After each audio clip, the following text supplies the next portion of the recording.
कोई इसको तोड़ने का उपचुनाव होने जा रहा है और राजद इस दोनों उपचुनाव में अपने उम्मीदवार राष्ट्रीय जनता दल के राष्ट्रीय अध्यक्ष जी की सहमति से तय किया है। करीब करीब मैं सभी लोगों से बात कर चुका हूं, महागठबंधन के लोगों से, और मुझे लगता है कि सबकी सहमति भी मिलेगी, क्योंकि नमस्कार, लोकतंत्र चैनल में आप सबका स्वागत है। मैं हूं आपका अपना दोस्त अतुल्य कुमार। जैसे कि आप सबको पता है कि बिहार में आजकल चुनाव का दौर चल रहा है, पंचायत राज चुनाव हो रहे हैं, साथ ही साथ 2 सीटों पे उपचुनाव होने वाले थे। उपचुनाव में ये देखने वाला था कि नीतीश सरकार से जनता खुश है या नहीं है, लेकिन नीतीश सरकार के लिए उसके विपक्षी दलों ने रास्ता आसान कर दिया। ये बात मैं इसलिए कह रहा हूँ कि पहले से ही एक लोजपा का बंगला में ताला जड़ चुका है चुनाव आयोग। चाचा भतीजे की लड़ाई को लेके सिंबल निर्धारित नहीं हो चुका था। भतीजा कह रहे थे कि मैं लड़ूंगा और चाचा कह रहे थे कि मैं लड़ूंगा। इस चीज को लेके चुनाव आयोग ने ताला जड़ दिया। इसके बाद बचा महागठबंधन कांग्रेस और आरजेडी, जो कि अभी विपक्ष की भूमिका निभा रहा है बिहार में। इनके बीच में हुआ अब ये कि आरजेडी ने दोनों सीटों पे अपने उम्मीदवार की घोषणा कर दी।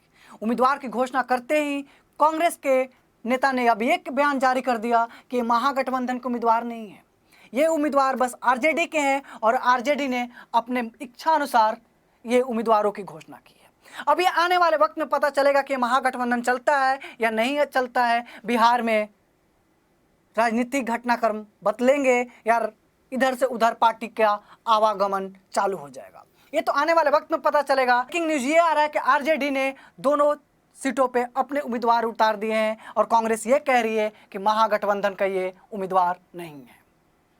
जैसे ही अपडेट मिलेगी मैं आप लोगों को जानकारी दूंगा। अपने कमेंट्स और विचार जरूर बताइएगा कि आप लोग क्या सोचते हैं, जदयू जीतेगी या आरजेडी को इससे नफा होगा दोनों सीट पे अपने उम्मीदवार उतारने से, या महागठबंधन में कुछ अड़चने आएंगी, खटखटाहट होंगी, आपस में बगावत के सुर निकलने लगेंगे। सांप्रदायिक ताकतों और दंगाइयों को और धार्मिक उन्मादियों को, जिनसे पूरा देश त्रस्त है, उनसे निजात पाने की इच्छा सभी लोगों में है।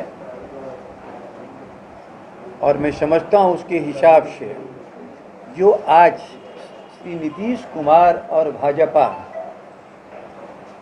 मतलब नरेंद्र मोदी के जो कार्य हैं सबके सामने है, और राष्ट्रीय जनता दल न केवल बिहार में बल्कि राष्ट्रीय स्तर पर जो भी सेकुलर फोर्स, प्रोग्रेसिव फोर्स हैं, उनके साथ मिलकर के काम करने के लिए अपनी नीति पर चल रहा है।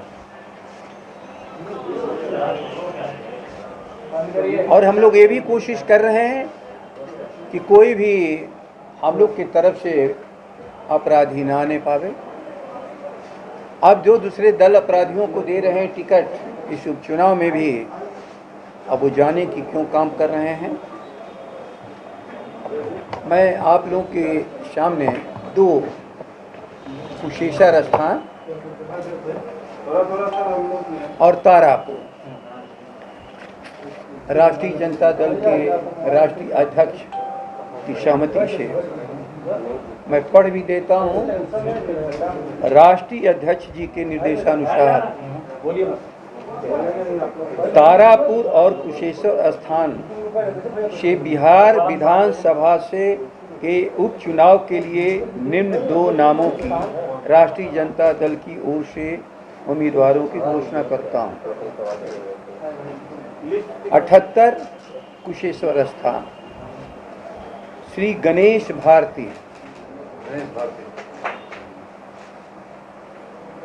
पिता स्वर्गीय राम बहादुर भारती,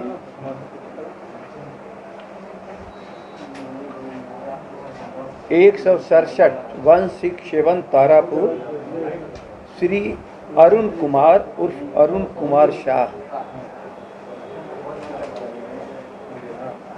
स्वर्गीय कृष्ण प्रसाद उर्फ कृष्ण शाह के ये पुत्र हैं, और राष्ट्रीय जनता दल के बहुत लंबे समय से ये कार्यकर्ता रहे हैं।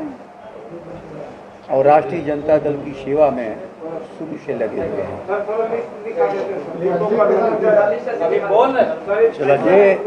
ये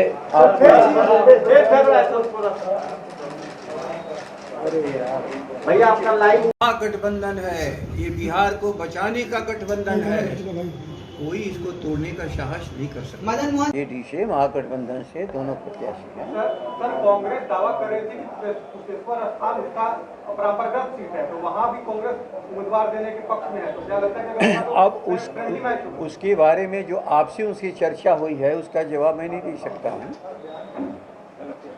लेकिन आप ये कह रहे हैं कि दोनों ही आपके उम्मीदवारों को कांग्रेस के नेताओं का समर्थन रहेगा, मतलब महागठबंधन के दोनों उम्मीदवार अब क्यों? राष्ट्रीय जनता दल और महागठबंधन दो चीज थोड़े है। राष्ट्रीय जनता दल महागठबंधन एक ही चीज है। अब वहाँ देखिए ना, एक तो उधर का भी जो फर्जी गठबंधन है वहाँ भी तो एक ही पार्टी से दोनों लड़ रहे हैं, तो इसलिए ऐसा नहीं कि जितनी सीटों की लड़ाई हो अब उसको तो माने सब में बंटवारा हो।